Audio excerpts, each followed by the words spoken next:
Buffalo soldier, dreadlock rasta. Vous êtes sur les 104.5 Urban FM, la station urbaine, chose promise, chose due. Voilà, donc il est exactement 17h05 sur notre fréquence. Comme Jean-Paul vous l'a annoncé ce matin, on aura une émission spéciale Bob Marley aujourd'hui. Jean-Paul, bonsoir. Bonsoir, Dafresh. Comment tu vas? Ça va très bien. Alors aujourd'hui, on va parler de Bob Marley. On va parler de Bob Marley, on va parler de la musique reggae, on va parler de son influence, on va parler aussi de son évolution, on va parler également parallèlement à l'évolution artistique de Bob Marley, son parcours également politique, ses engagements, son parcours un peu religieux, comment est-ce qu'il a basculé dans le rastafarisme, essayer de comprendre qu'est-ce que c'est que le rastafarisme, et puis globalement essayer de comprendre aussi l'environnement jamaïcain, qu'est-ce que la Jamaïque d'abord, comment est-ce qu'elle est organisée, on va parler peut-être dans les détails, mais il y a certains points dont il faudrait peut-être parler ici pour essayer de mieux comprendre un peu l'organisation sociale et avoir l'état d'esprit dans lequel les populations sur cette île-là se trouvent et ainsi mieux comprendre un peu comment fonctionne le reggae et ensuite on verra son influence particulièrement en Afrique et au Gabon. D'accord, rappelez que cette émission est en direct sur Urban FM 104.5, la station urbaine. Vous pouvez envoyer, poser vos questions au 02 54 24 24 spécialement par WhatsApp. Vous pouvez nous écouter sur le site www.urbanfm.fm en streaming, je le rappelais bien, et liker notre page Facebook, nous suivre sur Twitter et sur Instagram. Alors Jean-Paul, pourquoi se sent-on obligé de parler de Bob Marley le 11 mai? Parce que c'est une date qui est restée un peu... Il y a déjà beaucoup des 11 mai qui sont passés et on n'est pas un peu fatigué? Non, il y a le 11 mai 1945, la fin de la Seconde Guerre mondiale en Europe. Mais ça, il faut savoir que plus de 70 ans après, il y a très peu de gens encore en vie qui ont véritablement vécu cette période-là. C'est une génération qui est en train de partir. Par contre, la nôtre est une génération qui a grandi avec la musique reggae. On n'a pas vu naître, certes, quand nous sommes nés, elle était déjà là. Et puis, dans notre inconscient, c'est un peu la date qui est restée comme celle de la disparition de celui qui est considéré comme le plus grand représentant de la musique reggae au monde. Est-ce que c'est Bob Marley qui a inventé le reggae? Non, ce n'est pas Bob Marley qui a inventé le reggae. Alors, les origines du reggae, là, tous les historiens ne sont pas véritablement d'accord sur les origines. Certains disent que déjà même le nom reggae vient de la déformation de rigged. Si tu veux, en argot jamaïcain, ça désigne une personne qui a des vêtements en haillons. Reggae, le reggae vient plutôt aussi également de certaines déformations pour ceux qui sont les rastafariens disent que c'est un mot qui désigne un peu la cadence extrêmement lente et chaloupée de la musique elle-même qui montre un peu lorsqu'on a consommé de la ganja, on est un peu lent dans ses mouvements et ça montre un peu, si tu veux, la façon dont le consommateur ou l'adepte du rastafarisme est en contact avec les entités supérieures, ce qui fait que les mouvements soient ainsi lents comme ça. Donc reggae un peu montre un peu la rythmique. Donc là, véritablement, déjà sur le nom, on n'est pas d'accord. Mais ce que l'on sait, c'est que le reggae commence véritablement à apparaître en Jamaïque au début des années 60. Et le premier morceau reggae, même là aussi, les historiens ne sont pas véritablement d'accord, puisqu'il y a une chanson qui s'intitule Reggae Hit, qui est d'un chanteur jamaïcain qui a formé le groupe les Skatalites. Mais pour lui, enfin, certains disent que c'est le premier morceau reggae, mais là, d'autres ne sont pas véritablement d'accord. D'autres pensent plutôt que le reggae, c'est une musique qui a été qui a été prise par des adeptes du rastafarisme pour essayer de véhiculer un peu leur... Quel est le rapport entre les adeptes du rastafarisme et le reggae? Bon, alors, bien entendu, pour le rastafarisme, c'est pas une histoire d'Éthiopie et tout ça. Le rastafarisme, c'est une religion, c'est un dogme religieux qui considère que les Noirs, comme les Juifs, il faut savoir que lorsque les Juifs étaient en captivité en Égypte, c'est Moïse, le prophète, qui est venu les sortir de cette captivité de la servitude. Le rastafarisme est un peu dans cette dogme-là, mais elle le met pour les Noirs. Elle s'adresse aux Noirs. C'est un dogme qui considère que les Noirs également, dans le monde dans lequel nous vivons, nous sommes en captivité et que c'est par le biais de la croyance en un Dieu, en l'occurrence ici Haïlé Sélassié Ier, qui était l'empereur d'Éthiopie, c'est Haïlé Sélassié qui a été envoyé sur Terre pour délivrer les Noirs de la servitude, de la captivité, pour les emmener vers la terre promise. Autant Israël est la terre promise pour les Juifs, autant Sion est la terre promise pour les Noirs. Donc, le rastafarisme, donc, c'était cette religion-là qui s'adresse d'abord aux Noirs, d'accord? Pas seulement aux Jamaïcains, elle s'adresse non seulement aux Africains et à l'ensemble de la diaspora africaine, parce qu'ils considèrent que les Blancs, en l'occurrence ceux que l'on considère comme étant les adeptes de Babylone, nous maintiennent dans une espèce d'oppression, dans une espèce de servilité, d'accord? Et donc, un prophète, en l'occurrence, Haïlé Sélassié, viendra pour délivrer les Noirs. Donc, il considère que, parce qu'il faut savoir que lorsqu'il décède en 77, ça fait aussi une polémique en se disant, bon, voilà le Dieu que vous nous avez dit, le Sauveur, celui qui devait nous enlever de la captivité. Lorsqu'il décède comme ça, là, ça prouve donc que cette prophétie est fausse. Eh bien, les adeptes du rastafarisme considèrent que, comme Jésus est venu sur terre et il est décédé à l'âge de 36 ans, il est monté au ciel, eh bien, Haïlé Sélassié, lui aussi, a abandonné son enveloppe charnelle pour retrouver la lumière. Et donc, comme dans Apocalypse, dans la Bible, on dit que Jésus reviendra sur terre pour juger les vivants et les morts, et bien il considère que Haïlé Sélassié également reviendra sur terre pour juger les vivants et les noirs. Tous ceux qui n'auront pas cru en cette prophétie-là. Cette prophétie, bien entendu, a été énoncée par Marcus Garvey. Marcus Garvey, qui est originaire aussi de la Jamaïque et de la région de St. Anne's Bay, la même région dont est originaire Bob Marley. Et bien, c'est lui qui, en 1829, va faire cette prophétie-là en disant que regardez du côté où un empereur noir sera couronné, ce sera là-bas que sera la terre promise, et ce sera cet empereur noir-là qui viendra libérer les Noirs de la captivité, de la servitude. Et donc, lorsque en 1935, Haïlé Sélassié Maïkonnen se fait introniser roi de l'ensemble de la roi d'Éthiopie, donc il devient empereur d'Éthiopie, et donc les croyants de cette philosophie-là, de cette idéologie-là, vont donc voir en ce couronnement-là la prophétisation, l'incarnation, la réalisation de la prophétie qu'avait émise Marcus Garvey, comme cela a été écrit sur la Bible. Il faut savoir que donc, les Rastafariens donc, utilisent la Bible, mais à l'opposé que ce soit des chrétiens ou des catholiques, des protestants, des baptistes, ils ont leur propre interprétation à eux. D'accord. Le rapport entre Haïlé Sélassié et le lion. Mais le lion, c'est le lion de Juda. Hein, il faut savoir que dans les 7 tribus d'Israël, la tribu la plus importante, c'est la tribu de Juda. Et la tribu de Juda est symbolisée par le lion.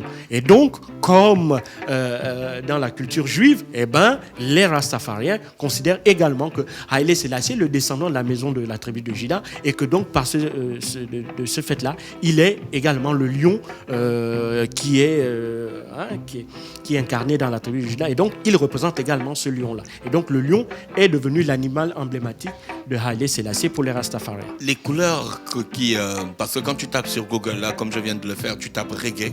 Oui. Et puis tu vas à la section images, tu as le lion, déjà. Oui. Tu as la feuille de cannabis. Oui. Et tu as les couleurs, donc le rouge, le jaune et le vert. Ça correspond à quoi? Bon, ces 3 couleurs-là, en général, on les retrouve dans beaucoup de pays, notamment des pays qui ont connu une lutte, parfois une lutte armée pour accéder à l'indépendance et à la liberté. Donc, et donc ces 3 couleurs-là, pour les Rastafariens, ce sont les couleurs de la lutte vers la lutte pour la liberté. Et donc, le lion, comme je l'ai dit tout à l'heure, c'est le symbole de la tribu de Juda, c'est le symbole de Rastafari Haïlé Sélassié. Donc, Rastafari, c'est le nom rastafarien de Haïlé Sélassié, donc de Jésus ou du Dieu. C'est pas le drapeau de la Jamaïque? Non, ce n'est pas le drapeau de la Jamaïque. C'est non plus le drapeau de l'Éthiopie? Non plus, ce n'est pas le drapeau de l'Éthiopie non plus. Hein? Mais ce sont ces 3 couleurs-là. On les retrouve notamment dans d'autres pays. Mais en Jamaïque, on les utilise. On les retrouve en partie, par exemple, au Zimbabwe, ou au Ghana, par exemple. Ce sont ces couleurs-là qu'on retrouve. Mais, même au Cameroun. Même au Cameroun, on retrouve aussi ça. Mais l'interprétation qu'on en fait diffère. Mais pour les Rastafariens, ces 3 couleurs, le jaune, le rouge, le jaune, le vert, ce sont des couleurs qui symbolisent un peu la lutte pour la liberté. Donc, de façon rapide, historiquement, comment Bob Marley rentre en contact avec le reggae? Bon, alors, il faut savoir que le Bob Marley rentre en contact avec le reggae au début des années, à la fin des années 60. À la fin des années 60. sa conversion se fait réellement à partir de 1968. Il faut savoir que à cette époque, Bob Marley, qui était déjà dans la musique, parce qu'il a commencé à produire sa première chanson en 1964, et donc en 1968, il est toujours dans la galère. Il n'arrive pas avec ses compères que sont Peter Tosh et Benny Livingstone, qui sera appelé Benny Weller. Ils ont déjà créé un premier groupe, les Wailing Wellers. Ils se faisaient d'abord appeler les Sufferers, les souffreurs. Ensuite, ils deviendront les Wailing Wellers. Et donc, dans la fin des années 60, il y a ce nouveau courant-là, ce courant qui mélange un peu certaines cultures ancestrales africaines et dans laquelle on y ajoute aussi une pointe de christianisme, un christianisme un peu plus ésotérique. C'est une culture, on ne sait pas véritablement comment est-ce qu'elle est, elle est née véritablement en Jamaïque, mais ce que l'on sait, c'est qu'à la fin des années 60, il y a de profonds bouleversements sociaux en Jamaïque. Les populations noires, qui constituent la couche la plus importante de la population jamaïcaine, souffrent évidemment de la crise, souffrent énormément de la pauvreté, de la violence qu'il y a dans les ghettos. Et donc, petit à petit, il y a ce courant philosophique-là qui va commencer à s'installer dans notamment la société chez les Noirs, et ce courant-là qui prônait justement le fait qu'il existe, il existe comme pour les Blancs, un sauveur noir, un prophète noir qui vient, bon, pas un prophète, un sauveur, parce que le rédempteur, c'est Haïlé Sélassié, et le prophète, c'est Marcus Garvey. Et donc, il existe également pour les Noirs la possibilité d'accéder au salut, d'accéder au bonheur tel qu'il est conçu dans la chrétienté. Et donc, ce bonheur-là, ce salut passe, bien entendu, par la pratique de rastafarisme. Et donc, c'est très vite, ce courant-là va commencer à s'installer dans les milieux populaires jamaïcains. Et il faut savoir que Bob Marley va y être accédé parce que socialement, il a été profondément traumatisé par son vécu durant son enfance. Il faut savoir que Bob Marley est le fruit d'une relation entre Norval Marley, qui est un Jamaïcain blanc, et Cedella Booker, qui est une Afro-Jamaïcaine. Donc, Bob Marley, le fait d'être métis, a fait qu'il soit considéré comme n'étant ni blanc ni noir. Ni blanc parce que sa famille paternelle ne l'a jamais reconnu, et ni noir parce qu'il avait également pas été véritablement intégré par sa famille maternelle. Déjà durant son enfance, c'est à lui que l'on donnait les tâches les plus ingrates au niveau de St. Anne's Bay, parce qu'il est né à St. Anne's Bay, c'est au village, c'est une petite bourgade au sud de la Jamaïque. Et donc, dès son enfance, on lui donnait les tâches les plus ingrates. C'est lui qui amenait les animaux paître, c'est lui qui, tu imagines, qui vidait les écuries, qui vidait les déchets des écuries et autres. Et donc, c'est lui qui devait se lever tôt pour traire les chèvres, etc. Et donc, ce profond rejet-là, il a vécu comme un véritable traumatisme. Et lorsqu'il rencontre pour la première fois les Rastafariens en 1968, pour la première fois, il se sent accepté par une communauté. Et donc, c'est le fait d'être facilement accepté et facilement intégré par la communauté rastafarienne jamaïcaine qu'il va tout naturellement se tourner vers cette pratique religieuse. D'accord. Et ça se passe plutôt bien pour lui avec les Rastafari? Oui, avec les Rastafari, il se sent accepté, et puis il commence à croire véritablement à cette prophétie, à cette doctrine religieuse, puisque on lui apporte des éléments tangibles qui sont contenus dans la Bible, et donc à ses yeux, la prophétie telle que l'a énoncée Marcus Garvey est sur le point de se réaliser. Et puis, il n'a pas été le premier membre des Wellers à entrer dans le rastafarisme.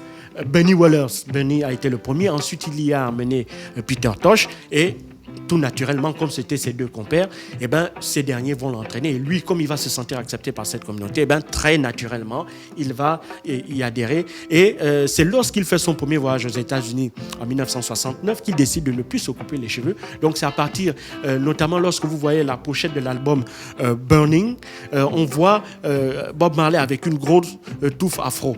C'est cette période-là qui qui marque le basculement de Bob Marley dans le C'est pas lui qui a rastafarisme. inventé les dreadlocks. Non, ce n'est pas lui qui a inventé les dreadlocks. Les dreadlocks sont nés de la pratique du rastafarisme, ce qui dit que les rastafariens considèrent comme les juifs, et un peu on retrouve ça même chez les musulmans, que comme nous sommes des créatures de Dieu et que Dieu nous a fait à son image, donc nous sommes des créatures parfaites. Donc le fait de se couper les cheveux ou de se raser remet un peu en cause le travail effectué par Dieu, la création divine. Et donc on interdit aux rastafariens de se couper les cheveux ou de se raser. Et donc, comme nous avons les cheveux que nous avons des cheveux crépus, donc pour éviter qu'ils aillent un peu dans tous les sens, eh bien on fait des nattes. Et c'est ce qui fait que ces nattes-là, avec le temps, lorsqu'elles poussent, eh bien elles deviennent des dreadlocks. D'accord. Voilà. Et l'histoire des Wailers, ça commence comment? Alors l'histoire L'histoire de Wailers avec Bob Marley. Bon, l'histoire des Wailers est intimement liée à l'histoire de Bob Marley. En fait, tout commence... Ah, ben il y a un gars qui s'appelait déjà Bobby Wailers, ou je ne sais pas, Bob Wailers. Bon, lui, je ne le connais pas véritablement.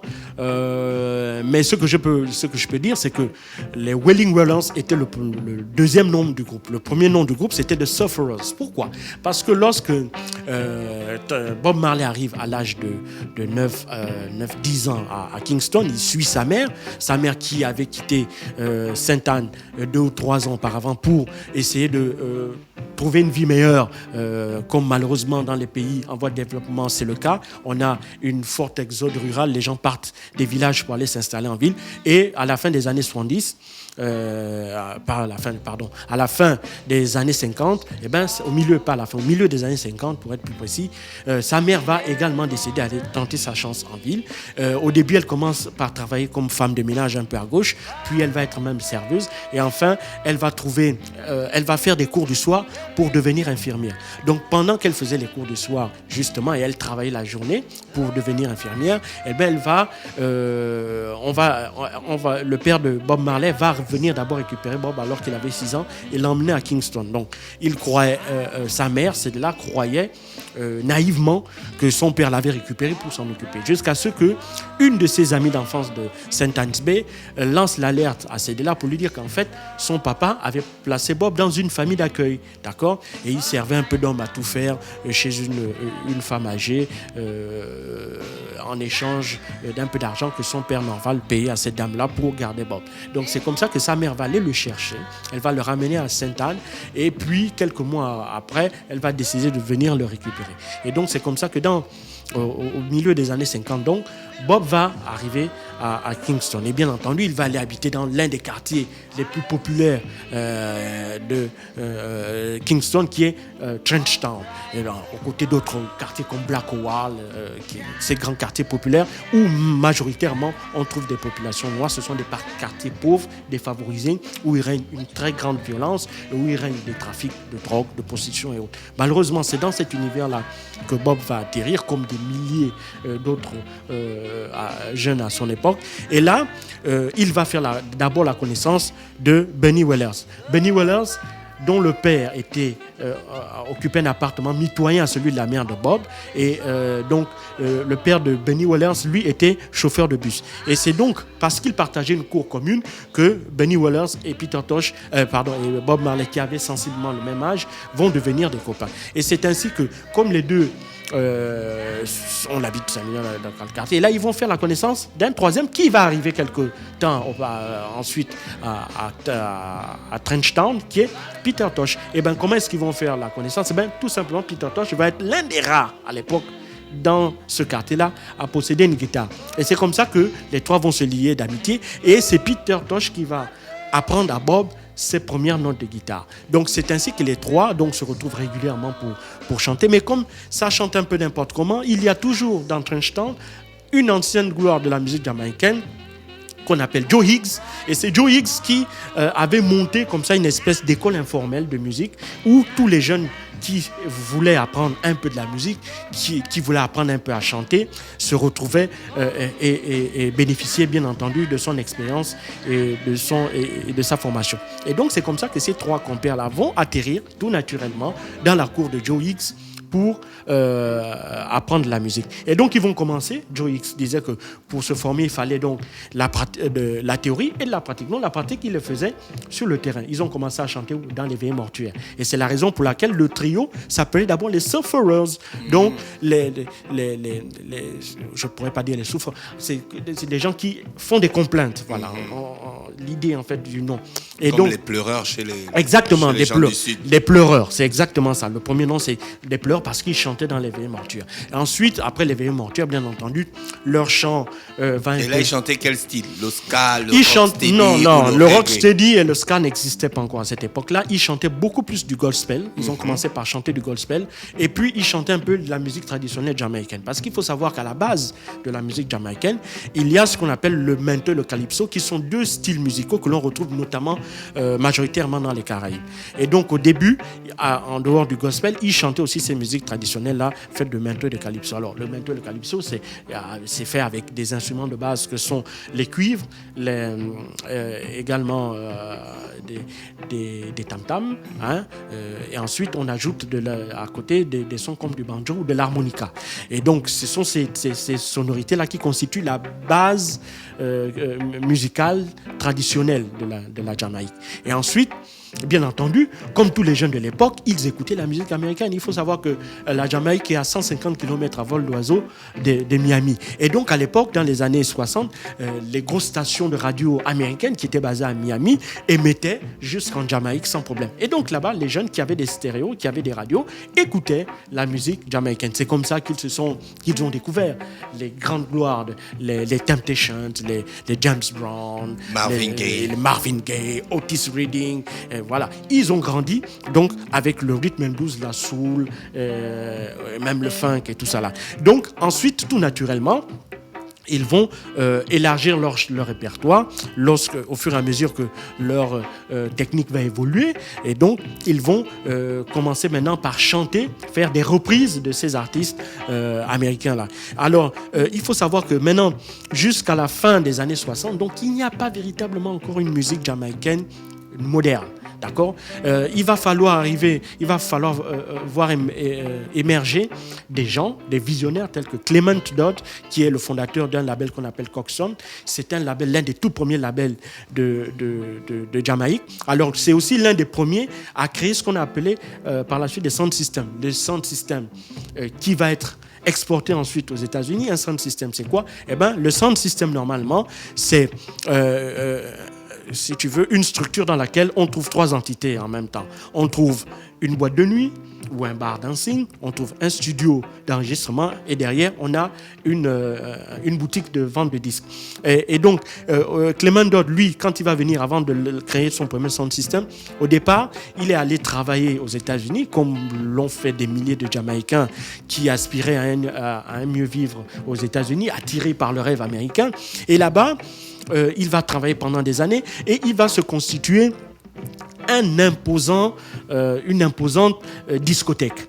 Donc, c'est lorsqu'il va rentrer en Jamaïque avec des centaines de disques vinyles qu'il aura accumulés. Et là, il va ouvrir une espèce de nightclub. Et puis, là, il va commencer à jouer sa musique. Et puis après, là, on est au début des années 60. Et puis, au milieu des années 60, à cause de la guerre au Vietnam, il est parti, et la crise, notamment la crise internationale très forte, les tensions liées à la guerre froide, il devient pendant une période quasiment impossible pour les Jamaïcains de se rendre aux États-Unis. Et donc, pendant cet intermède de 3 ou 4 ans, je peux dire entre 1965 et 1967-68, il y a eu une espèce de rupture, c'est-à-dire rupture d'approvisionnement. Donc, les Jamaïcains n'ont plus la capacité, n'ont plus la possibilité d'acheter des disques américains et d'alimenter ainsi sa structure, sa boîte de nuit. Et c'est comme ça qu'il lui est venu l'idée géniale, donc,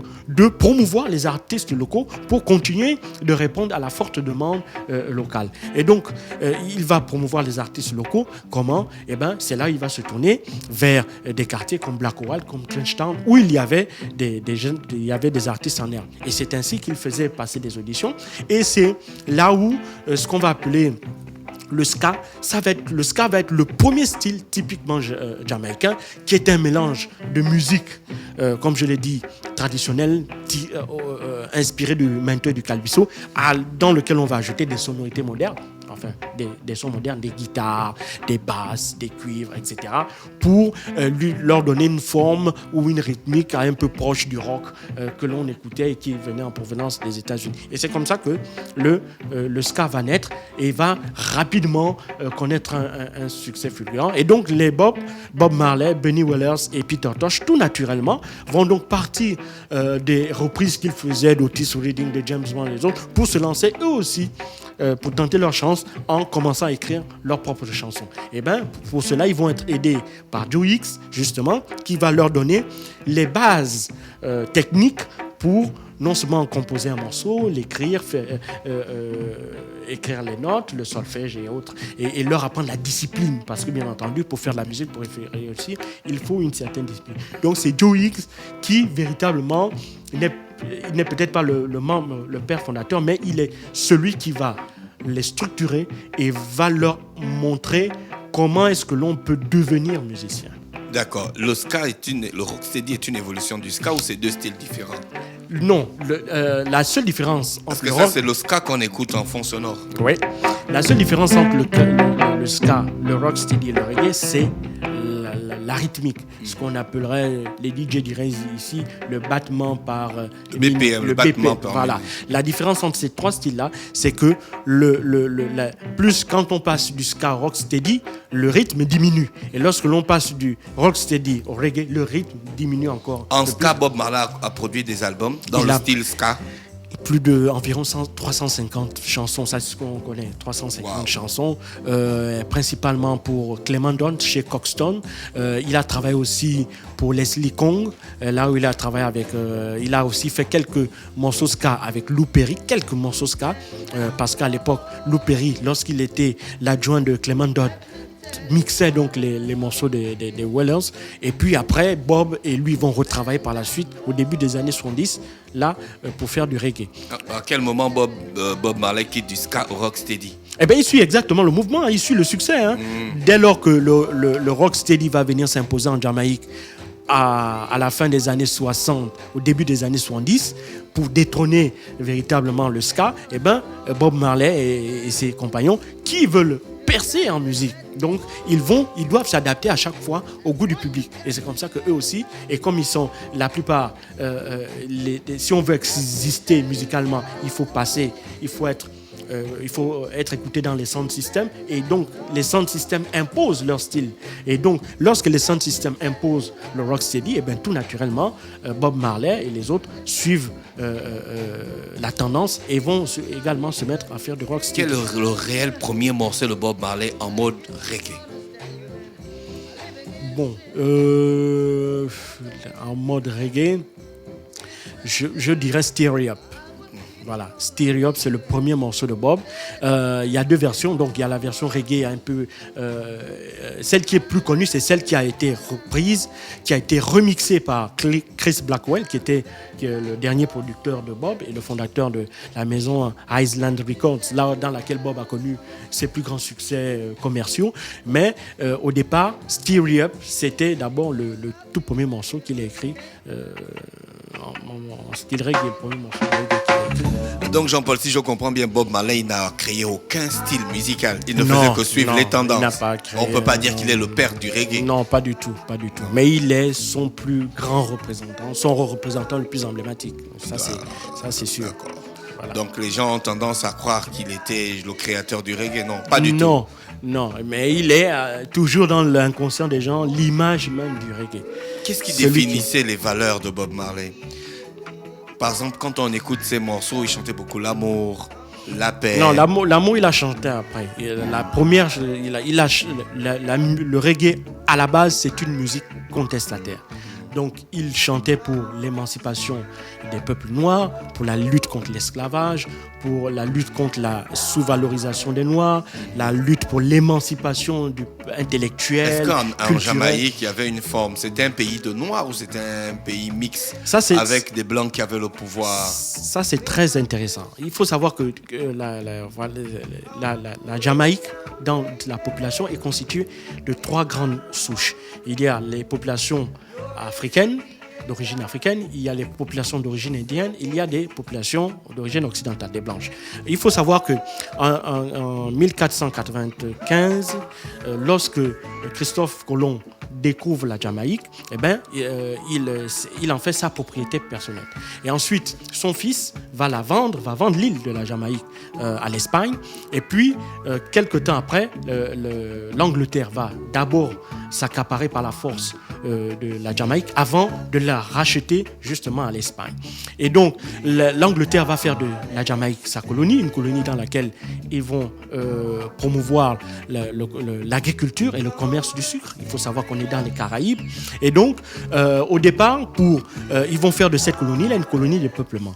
Et donc, les premiers blancs qui vont arriver sur cette île-là vont donc commencer par s'y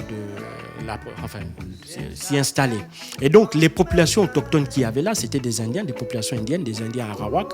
Et ben, au départ, ils vont forcer ces Indiens-là à travailler dans les plantations de sucre qu'ils lançaient. Mais ça va être un véritable désastre puisque les Indiens arawaks, n'étant pas habitués à la captivité, eh ben, vont commencer on assistait à des suicides de masse quand ils ne fuyaient pas.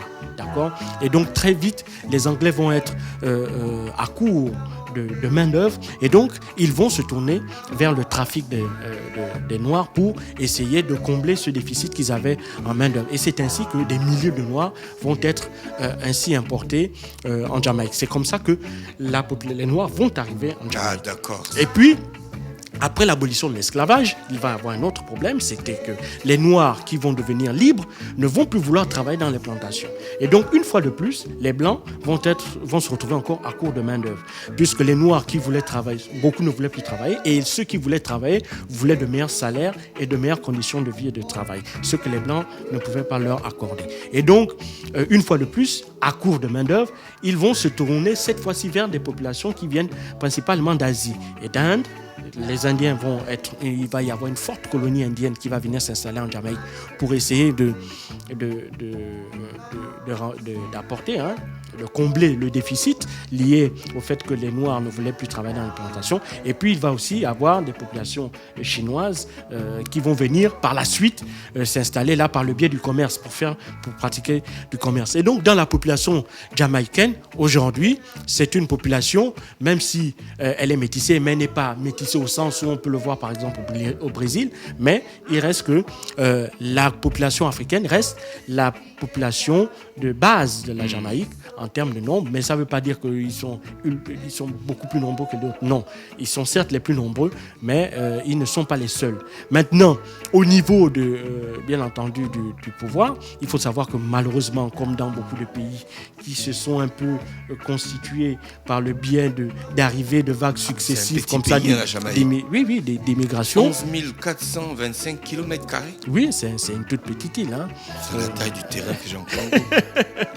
Donc tu vois, dans ces pays-là, malheureusement, pendant longtemps, l'intelligentsia, si tu veux, l'aristocratie, pas l'aristocratie, si tu veux, l'élite intellectuelle sera essentiellement une élite blanche. Les premiers Noirs qu'on va véritablement voir émerger en politique, c'est né qu'au début des années 60 et vers les années 70. Et ce n'est que récemment, par exemple, que pour la première fois de l'histoire de la Jamaïque, très récemment, qu'une femme noire, en l'occurrence, avait été nommée gouverneur général de la Jamaïque. Il faut savoir que la Jamaïque fait partie de l'Union Jack, c'est-à-dire ces territoires-là qui reconnaissent l'autorité de la reine. C'est pour ça que la Jamaïque est dirigée par un gouverneur général qui représente la reine Elisabeth II d'Angleterre et bien entendu avec son gouvernement et son parlement qui sont autonomes.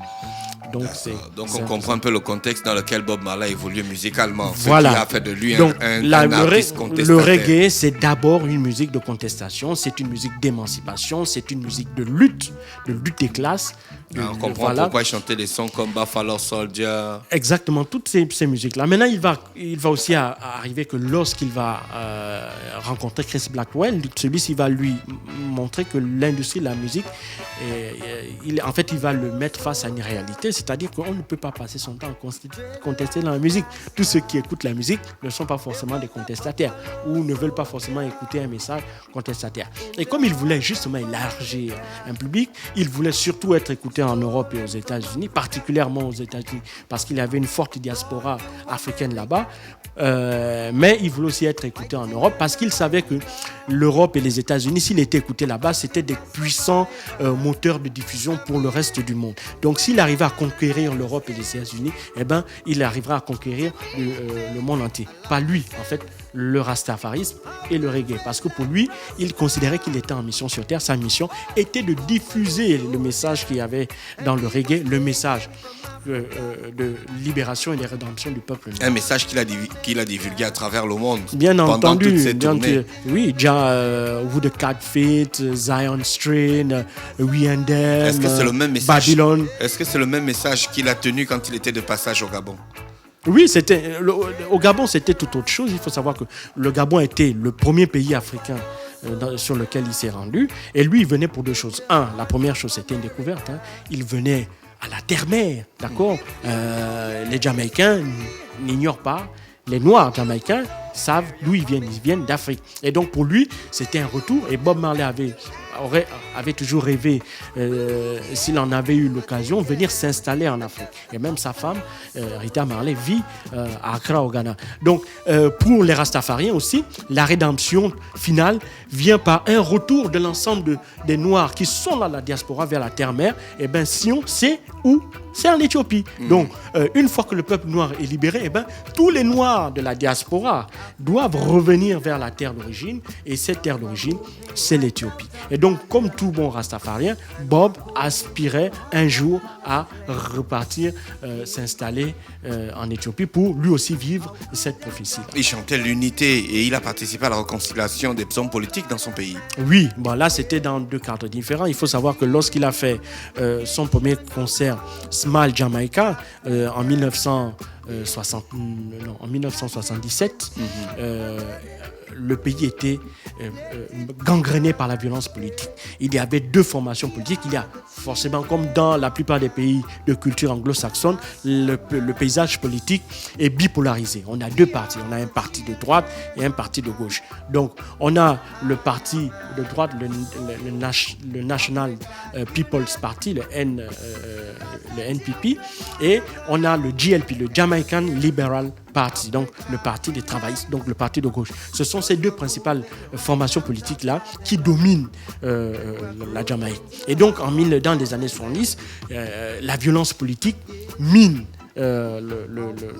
la vie en Jamaïque. Et les populations qui en font le plus le frais, ce sont les populations des quartiers défavorisés, donc les populations de Kingston. Parce que dans ces quartiers-là, il y avait ce qu'on appelle des hommes de main, des gunmen, qui étaient chargés de la basse besogne. Ils n'hésitaient pas à assassiner un adversaire s'ils voyaient que celui-ci était trop encombrant. Les gangs envahissaient les rues, et donc là, il était arrivé à un point où les populations n'en pouvaient plus. Et c'est la raison pour laquelle il a même deux chansons célèbres de Bob Marley qui parlent de cette situation-là. Il y a No Woman No Cry, qui parle, où il s'adresse à une femme qui a perdu son enfant à la suite de ces violences-là. Et l'autre chanson célèbre, c'est Johnny Woz, là où il s'adresse également à une mère qui a perdu son fils, qui a pris une balle perdue du fait de la violence politique. Et donc, dans les années 70, la violence politique gangrenait donc la Jamaïque, et c'est ainsi que un ancien gunman, un ancien gangster qui a grandi à Trenchtown avec Bob Marley, était venu le voir alors que celui-ci était en préparation de l'album, notamment l'album Exodus à Londres. Donc il était venu voir Bob Marley pour lui dire que, étant donné qu'il était la figure emblématique de la Jamaïque à l'étranger, étant donné qu'il était originaire de Trenchtown, donc sa voix était écoutée par l'ensemble des Jamaïcains, quel que soit le bord politique auquel il appartenait. Et donc celui-ci a demandé à Bob de bien vouloir venir en Jamaïque pour essayer d'organiser un concert dans lequel il devait essayer d'unifier l'ensemble des Jamaïcains et ramener un peu la paix. Et donc ce concert, Bob l'a appelé Smile Jamaica. Et donc lorsqu'il rentre en novembre 1977 pour préparer le concert, le premier ministre de l'époque, Michael Manley, se saisit de l'occasion pour dire que des élections législatives anticipées devaient être organisées 2 semaines après le concert.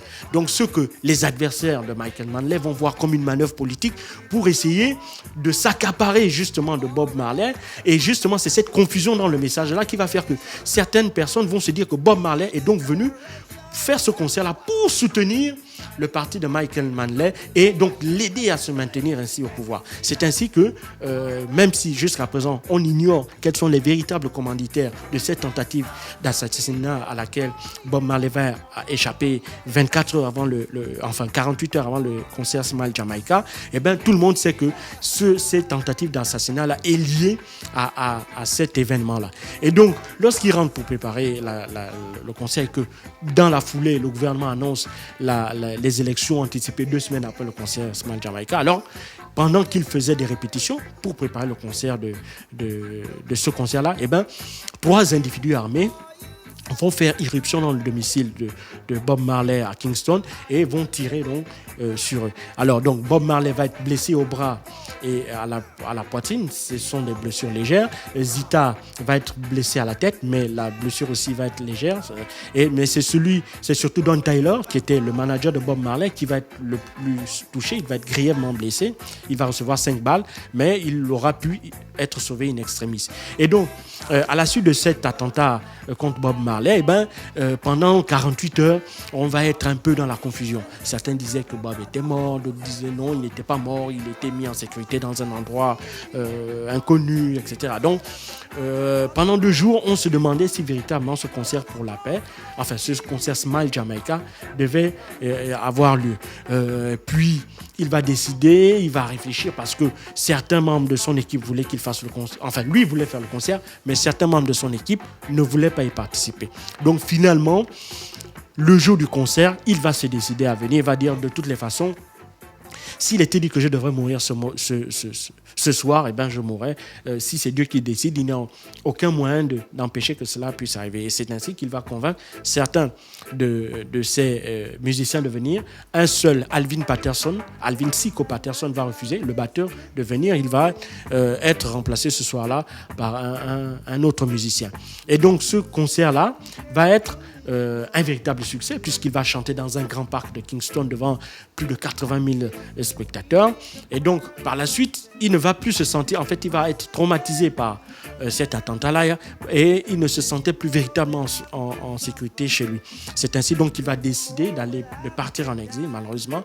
Il va aller à Nassau d'abord, puis avant de s'installer par la suite... Nassau, Bahamas. Oui, après Nassau, Bahamas. Ensuite, il va bouger encore et il va aller s'installer à Londres. Pourquoi à Londres? Parce que c'est là-bas que résidait son producteur, Chris Blackwell, le fondateur de Highland Records, qui était également le producteur à l'international des disques de Bob Marley. Sur place en Jamaïque, c'était Tuff Gong, le label de Bob qui produisait les propres chansons de Bob Marley. Et donc, il va donc aller s'installer sur les conseils de Chris Blackwell. Il va s'installer à Londres. Il ne reviendra en Jamaïque que 2 ans plus tard, en 1979, pour le concert de la paix, de Peace Concert. C'est durant ce fameux concert-là qu'on verra les 2 hommes politiques, les 2 hommes forts de la politique jamaïcaine, qui étaient Edward Seaga et Michael Manley, se tenir par la main. Et là, ce concert-là aura lieu au stade de Kingston. Bien entendu, ce sera également la dernière fois que Bob Marley, de son vivant, restera en Jamaïque. Après ce concert pour la paix en 1979, il quittera définitivement la Jamaïque. Pour l'Angleterre. Pour l'Angleterre. Et il décède le 11 mai. Il décède le 11 mai 1981 à Miami. Il faut savoir qu'en mars 1980, alors qu'il est en pleine tournée mondiale Uprising, donc il est en train de faire l'étape américaine parce que la tournée mondiale Uprising devait avoir 2 grandes étapes, une étape américaine et une étape européenne. Et donc Uprising est un grand succès commercial à sa sortie, dans la même foulée que l'album Rastaman Vibration et l'album Exodus. Donc Bob Marley, on est en 1980, Bob Marley a percé. Il tourne en moyenne à guichet fermé partout où il va. Même les Américains qui avaient longtemps boudé valider sa musique, commence à l'écouter. Et donc, en 1980, il est vraiment au sommet de sa carrière. Et donc, pendant qu'il est en train de faire la tournée américaine, à l'étape de New York, quelques heures avant d'aller prester au Madison Square Garden, habituellement, Bob Marley faisait que le matin, il faisait en compagnie de son médecin personnel, il faisait quelques foulées, un peu de footing, avant de jouer un peu au football avec les musiciens et les membres de l'équipe technique. Et donc, pendant qu'il est en train de courir à Central Park, il perd subitement connaissance. D'accord ?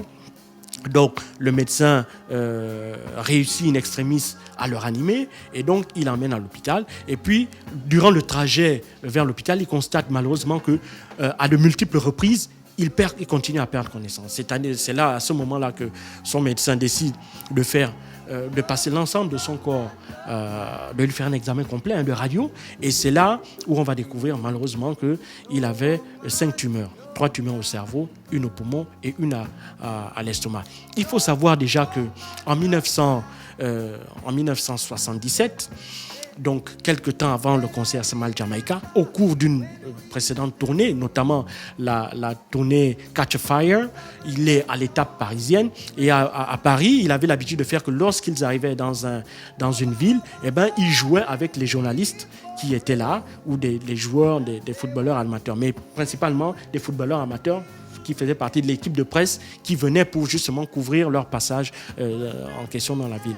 Et donc, c'est lors de son passage à Paris qu'il va, au cours d'un match banal de football avec les reporters, il va recevoir un tacle assez violent et c'est là qu'il va constater que malheureusement, son gros orteil du pied droit était déchiré. Et donc, il ne va pas d'abord s'inquiéter outre mesure de cela. Ils vont continuer la tournée. Il va bander le pied, il va continuer à faire la tournée. Et puis, ils vont constater très vite que la blessure avait du mal à se cicatriser. Et donc, las de le voir souffrir, parce que quand tu as le gros orteil qui est blessé, tu as des bottes, pendant le concert, pendant 2 heures de temps, tu cries, tu sautes, tout ça là. Donc, il souffrait, son équipe voyait qu'il souffrait véritablement. Et c'est là où on va décider, ne comprenant pas pourquoi cette blessure-là n'arrivait pas à se cicatriser, on va donc décider de lui faire un premier examen. Et là, ils vont découvrir qu'il avait un mélanome, c'est-à-dire un cancer. Et un cancer particulièrement dangereux, puisqu'il faisait partie, c'est un cancer très rare, mais extrêmement dangereux qu'il avait. Et donc, il y avait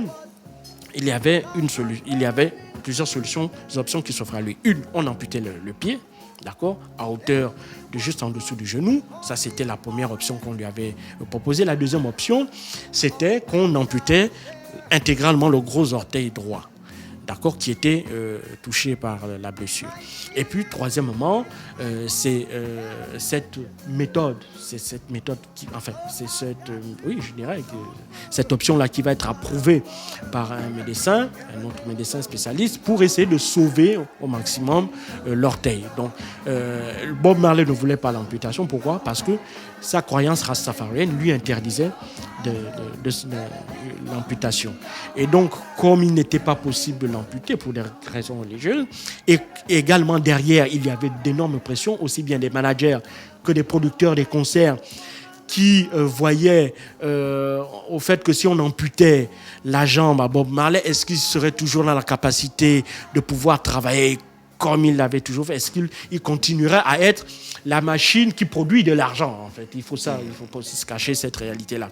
Et donc, pour essayer de préserver les intérêts des uns et des autres, Rita Marley accusait les producteurs de ne s'intéresser qu'à l'argent et de mettre la santé de Bob Marley en second plan et d'être même prête à sacrifier même la santé de Bob uniquement pour préserver leurs intérêts purement financiers. Et donc, de l'autre côté, il fallait aussi préserver les intérêts des croyants rastafariens qui ne voulaient absolument pas, et en tête desquels il y avait Mortimer Plano, qui était le chef, si tu veux, le gourou du groupe de l'église dans laquelle Bob Marley priait, qui ne voulait pas que Bob soit amputé parce que c'était contraire à la croyance rastafarienne. Et puis bon, donc on va trouver le juste milieu.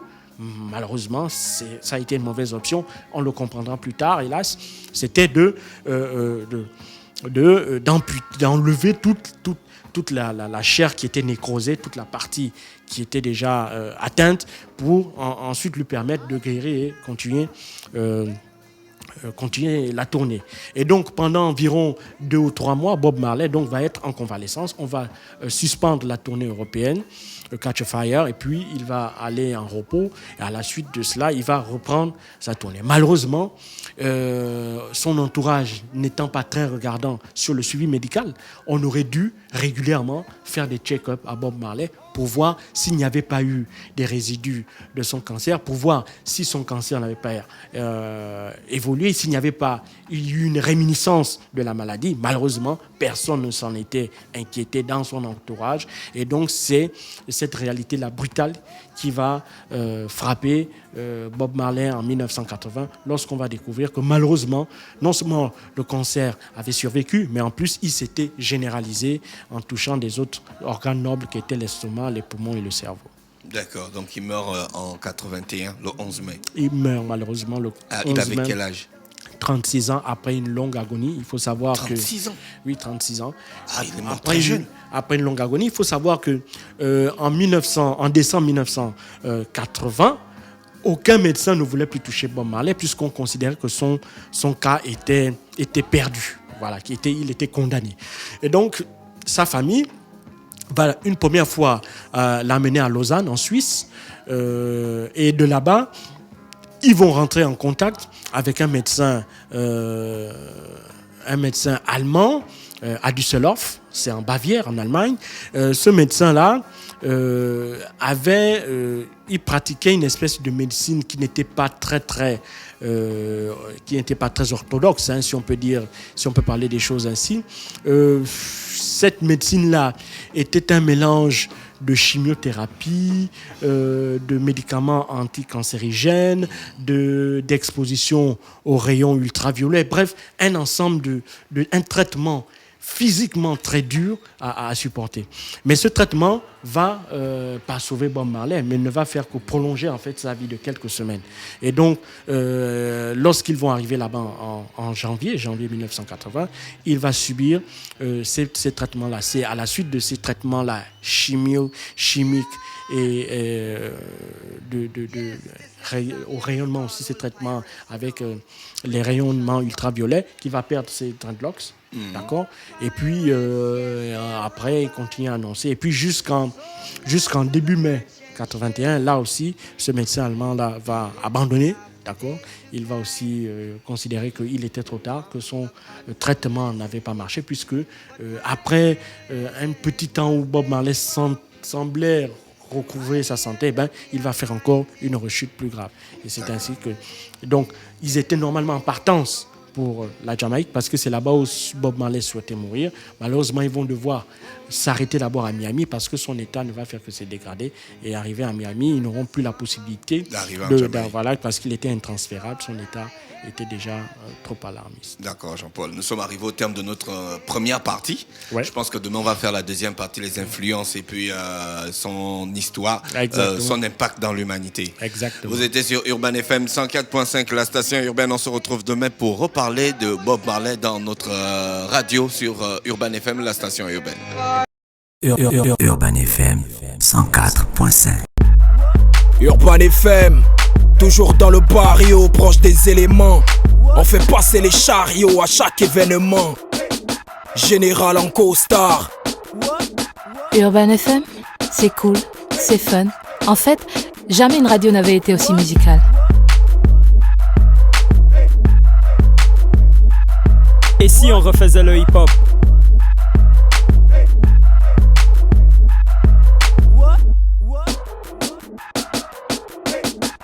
L'équipe nationale de la FM. Ouais. C'est 100% musique urbaine, c'est notre radio préférée. Urban FM, je te kiffe. Toutes mes exclusivités et toute mon actualité, c'est sur Urban FM. C'est frais, c'est maintenant et c'est pour des générations. Urban FM 104.5.